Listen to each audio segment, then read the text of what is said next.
This place is dubbed the most dangerous market in South America. Woo.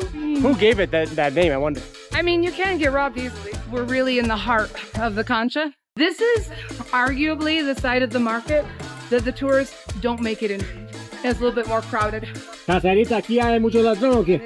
En todos lados. Todo lado. Todo lado. Now we're really deep into it now. Make sure that you don't keep things easily accessible to others. After I just got done saying how you pay less for things in the Cancha, I just got charged more for my juice. Okay, let's try out these weenies. So we're talking about fresh coconut here for about 60 cents. Can't go wrong with that. I love little like ukulele type mandolin guitars. Chorango? So we barely scratched the surface of the Cancha. It's so dangerous, most dangerous place in the world. This would be considered the most dangerous spot, I would say, probably. It's gonna get more compact, like more people, as we go deeper into the market. We're getting into the thick of it. Welcome back, and if you're new here, this channel is about showing you what it's really like living in Latin America as a foreigner. The good, the bad, and everything in between. I'm riding my motorcycle through the region, getting boots on the ground stories and real expat experiences along the way. Today, we're in Cochabamba, Bolivia, inside La Cancha, one of South America's biggest markets, with Miranda, an American who's built a life here. Let's get into it.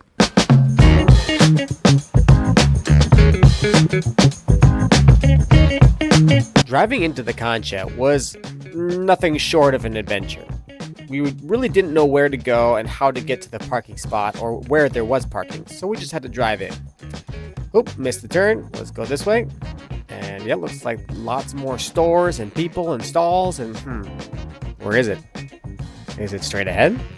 I think maybe. I saw it on the map somewhere. What does this lady say next to us? Straight over there, huh? Yeah, okay, well, let's try it. Ooh, that looks pretty tight. Lots of people and stores. Oh, got some families, some children, some elderly. Oh, people walking left and right. The children again. Oh, watch out, watch out. Oh, now I'm going through. I think I found it. There's a parking spot. We made it. I guess you would call this one of the largest open air markets in South America. It's the Cancha in Cochabamba, Bolivia. We're in Cochabamba, Bolivia, exactly. And we're gonna be taking you around the market. This is a place that you come to semi-regularly, right? Yes, I would like to come more. It's just I'm lazy and I don't get down here enough. But this is the best place in town really to buy anything. You can find stuff, the cheapest prices. And today I'm searching for a charger for my MacBook Pro. So I've been to all the little stores downtown and uptown and they don't have it. So when you can't find anything anywhere, you have to come to the Cancha and you can find everything. It's just, you gotta search. You actually live here in Bolivia with children, right? Yes. How many children do you have? 3. So how old are your kids, Miranda? 8, 12, and 17. You have a lot of Canadian friends here that your daughters play with often? I have a few Canadian friends and it's mostly one family, but yes, that's her best friend. Have they been living here in Cochabamba for a long time like you? I think 3 years, 4 years. So they came after COVID, during COVID. Because actually their dad was born in La Paz and so he's from Bolivia originally. Everyone comes on Saturday. So this is the most important day. You said this is one of the 2 main days people come? Yeah. Wednesday I think is also busy, but Saturday is when a lot of people buy everything for their family for the rest of the week on Saturdays. So a lot of people come on Saturdays to get supplies for the week. It's a big section of the city. I mean, it's comprises around 20% of this whole center of the town. Oh, wow. It's like many blocks in total, right? At least 30 square blocks. 30 square blocks? At least. Damn. I want to go to the Gallo to actually price refrigerators. I'm not buying one today, but I need to find out what they cost here because this is one of the main things like you want to get here is probably your big appliances. Because when you get appliances at, I don't know, like commercial stores, it costs about 30% more. Here's the place when you're coming for speakers, cell phones, laptops, you're gonna get the best price. Alright, let's see what people actually come here for. The deals. This is called El Gallo, which is the technology part, right? Yeah. But a lot cleaner and more organized than I was expecting. It's like professional market, right? Right. Depende de la marca, LG o Samsung. La LG es la mejor que mejor que Samsung. ¿Lo ve? Sí. ¿Y cuánto está Esto esto? te sale con un precio de 6,500. 16,500. I feel like I'm on The Price is Right. All this can be yours if the price is right. 14,600 is the lowest he will go, but if I get it in gray, it's 14,300. There you go. And at the price of the black market Boliviano right now, which is about 13, it's just over $1,000, $1,200 or more or less. And this is where things start to get interesting because prices here aren't what they used to be. I actually want my sewing machine from here. You want to check it out? I do. I want to see if it's gone up in Don't you price. So with the price of the dollar, that fucking sucks. Last time I priced the same machine, it was less than 2,000 Bolivianos. Now it's Now it's 4. It's dumb. It was a year ago, and I wanted a machine really bad, and I've been down here and I've priced them several times. And now, about a year later, anything imported, electronics, it's about double the price it was a year ago, which sucks. ¿Cuánto sale esto en Cine? 2,400. Now that's not a bad price. So I might have got a gringo price with the other guy. This is a Singer machine. But the thing is, I have a certain machine in mind I really want. There's a Brother sewing machine that has, you can put a chip in it and you can download basically any embroidery style you want. For people that know about the prices of the sewing machines, what prices did you get when you asked? The first one would have been $400. In the bank rate though, that's a lot. The bank rate, it's like double that. Yeah. After all that price talk, we needed a quick break. After I just got done saying how you pay less for things in the Cancha, I just got charged more for my juice. So in front of my house, my pomelo juice is 10 Bs. In the other market, it's 12 Bs. And today I just got charged 14. Mira, está ¿por qué 14? Está 12 o 10 12, ¿no? 12, mejor 12. No, carísimo están, no son. Carísimo. But it is, but Debería ser 20 ya. I like grapefruit juice and it's only in season half of the year. So what's the season right now? Yeah, so we're in season for grapefruit juice. So a lot of the times the orange juice vendors only have oranges. But you can get orange juice year round. But grapefruit, you can get about half the year. Esta es naranja, ¿no? Naranja. Naranja normal. Naranja normal. Okay, esa es naranja. Okay. Ya está pasando. Okay, let's get some pomelo. Most expensive pomelo in Bolivia. It is a bigger cup. Slightly. Super good. So poor Miranda felt like she got ripped off from the I did pomelo get juice. ripped So how From much does the it normally start. cost? What happens? Well, 10 to 12 is normal. Most places in town it's 10. Commercial places like this is 12. But they always give you a little tiny bit extra. They always So it's like after a you take glass few and a sips. half instead of a glass? Well, about a third. So this is the extra amount that they'll serve you when you actually order. I told you it was the normal. And I got ripped off. So normally when you drink a little juice, they refill your cup and you don't have to ask. It's not like, hey, can I have extra? It's the regular thing. Hágala, mija. And the lady inside did not Excelente, gracias. listen. And then we found a much better deal just a few steps away. Some of the vendors are not as nice as her. Some of them won't open it so you can drink the coconut water. They're like, yeah, fuck off. But she's really nice and she's got everything set up. Gracias. Big fat cocoa. What's the price of that one? 15? Like 5 Bs. 5. Oh, 7. geez. ¿Cuánto sale casi? A 7. A 7. No más, ¿no? Bueno más, sí. Tú sabes yo casi.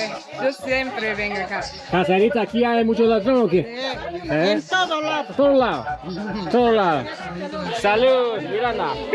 Now back into the chaos, and this is where things get a little more personal. Your kids like watching the K-pop? K-pop demon hunters. It's K-pop a difference. demon There's a hunters. difference, okay? And what does this cost? 80, was it 85 you said? Anyway. Yeah, $8 for that. Pretty Espera, yo good. quiero preguntarme. Looks like all these little niñas all around the world love the K-pop. K-pop for Miranda's kids. K-pop demon hunters, not Demon K-pop. Hunter. There's a difference. It's a movie. It's a Not movie. like they like It's a movie. the band K-pop. But what is okay? this? This is Huntrix. This that? is off of the movie. Off the movie. Ah, okay, it's a band The girl on this the is a girl movie band. that's part of the K-pop genre. No. K-pop Demon Hunters is a movie that's super popular on Netflix, and my children are, Oh, my it's on girls are Netflix. obsessed with. I bought 3 K-pop Demon Hunter shirts for my little fangirls at home. My 2 daughters and their friend Katya really love the movie and the soundtrack. And anyway, we were actually looking at buying one from the United States from HotTopic.com and paying to import it because my daughter wants it. Anyway, I just found it in the Gallo for really cheap, and I bought one for their little best friend too. So she's coming over today for a play date, and she's from Canada. And so we have like English playdate weekends with the kids. And so I'm gonna bring them home a little surprise. So each shirt costs around $8, was it? 85 Bolivianos? So my youngest child is really particular about the clothes she wears, and she likes to wear certain characters. So if I find those certain characters, that's one of the reasons we bought the Huntrix shirts earlier, because I know the kids will wear them. I have something for you guys today. For you two guys. Yes? What do you think?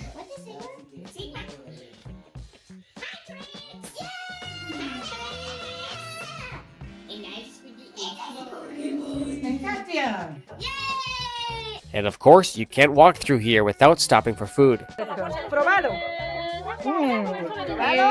Los chorizos carateños. Servilletita. Probalo.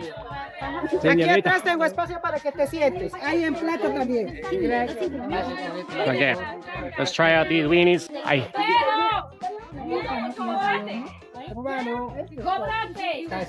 ¿Cuánto le voy a dar? Tarateño. Sí, carateño. ¿Se va a servir a mitad? ¿Zarato es un lugar o qué es? Es una provincia. Está cerca y es famoso por los chorizos zarateños. Oh, there. But not everything here is what you'd expect. So one thing I thought that was quite interesting, the guy that was chatting to you, the second guy that was telling you about the Samsung, he was just mashing down on coca leaves the entire time. You can see those big balls in their Have you tried cheeks, them? right? I actually haven't tried gotta the get stuff some. here. Oh, I've no, tried we gotta it get some. in Peru.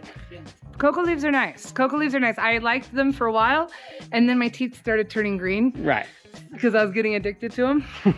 So I quit the habit, but once in a while, especially with the tea, I do like the tea for like altitude sickness. In La Paz, always I drink coca tea morning and night. You have to, because sometimes you get nauseated or headaches, and the coca tea is great for that. One thing I've noticed is that the women don't chew the Yes, they do. coca leaves as much as the men. The men are like, most of the men, like the taxi drivers, almost all of them I've had. Depends on when they're working or not. They're The women do. all day. They've done it. Morning, afternoon, evening. I've always seen them with that. But yeah, The men, it's normal. It's like a mandatory.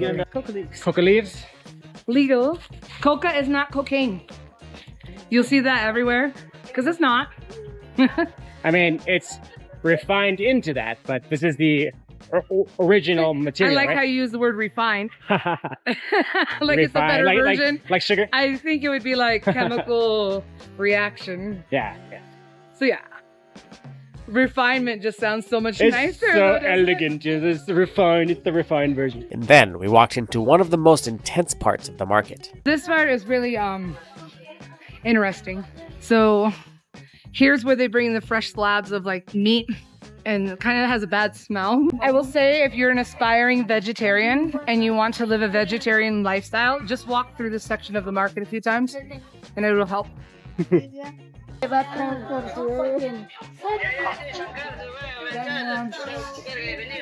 And I see our animals. We're going to, oh my God.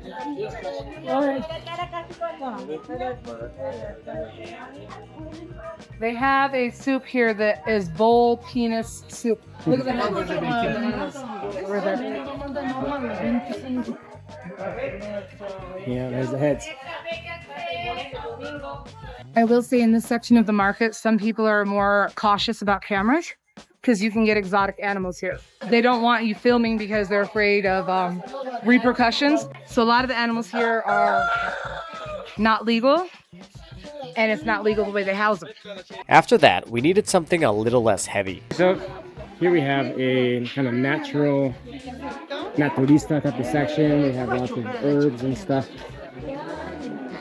Do you ever come here for like the herbs, the natural products? Actually, I love the glycerin soap, the natural shampoos, and like there's like pure savila, which I think is like aloe vera juice. But I don't get that, and the honey. So I like to get the pure honey here. So yeah, I'm getting natural soaps. They're a lot cheaper here. So I'm buying some natural soap. So it's a lot cheaper here than if you go to like the markets. Like artisanal markets in the Zona Norte. How much is this? Gracias. So it's like 15 Bs. And other places would want 25 to 30 Bs for the bar of natural soap. So I About got half the price. oatmeal and I got, gracias, What's that? manzanilla. That herb that makes you relaxed or tired or whatever. Chamomile. Chamomile, yeah. Chamomile, right there. Also, Dragon's blood, it's called. dragon's blood. And I got a variety of soaps. So I like pure glycerin soap. So you can get pure glycerin soap here in the Cancha for the cheapest, like 15 Bolivianos a piece. But if I was to go to a pharmacy, it'd be more than double that. So anywhere else in the city, it's gonna be double that. And then pure stevia and liquid. Liquid-based stevia, which is hard to find. I've been looking for the pure liquid stevia for such a long time. And just when you think you've seen everything, You bought drums and I bought drums, but actually they don't have like bongo drums usually. But they have little simple ones like this. I love the little like ukulele type mandolin charango. Charango. And that's like the Bolivian mandolin. So at this point, we're really in the heart of the Cancha because this is where it gets really like full and busy and you don't have the cars that drive through as much. And it's a little bit more crowded. This is arguably the side of the market that the tourists don't make it in. Because usually people just get to the outsides of it. And now we're really deep into it now. they get to the outsides and like, it's so dangerous, most dangerous place in the world. This would be considered the most dangerous spot, I would say, probably, just because you're more into it. You're in the thick of it right here. Make sure that you don't keep things easily accessible to others. Should be good. People are pretty friendly here.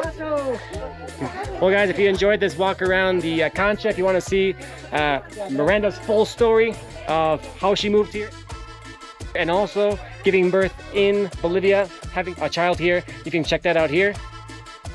Thank you so much, Miranda, for the tour. Hasta la próxima.